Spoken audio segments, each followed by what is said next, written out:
Hello mga kalingap, mapagpalang araw po sa ating lahat. Maraming salamat sa patuloy na pagsuporta. At inaanyahan ko po kayo mga kalingap na suportahan ang mga channel na ito, si MM143 Vlogs.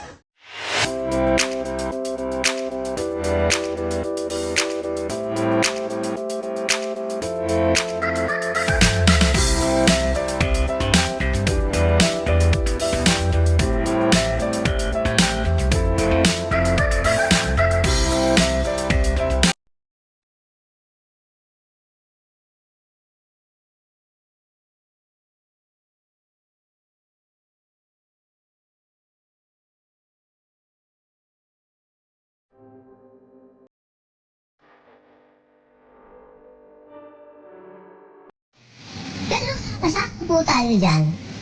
Tinatanong na po ako. Ano bang community mo? Okay natanong na ako Sabi ko po talaga, una-una, agriculture. Sabi nila, bakit agriculture? Alam nyo, kung bibigyan po natin ng tunay na suporta ang agrikultura, ito po ang sagot sa kahirapan ng bawat Pilipino. Bakit? Una, kapag tayo po ay nagkaroon ng sapat na pagkain na hindi na kailangan magmalimos ng ating mga kababayang mahihirap, tandaan po ninyo, ang taong busog, umaandar ang utak at malakas ang pangangatawan. Yun po ang napakahalaga natin. Tayo po ay agricultural country. Hindi po natin kailangan mag-angkat ng bigas. Hindi natin kailangan mag-angkat ng isda. Dahil sa paligid, tayo po ang one of the largest shoreline in the world.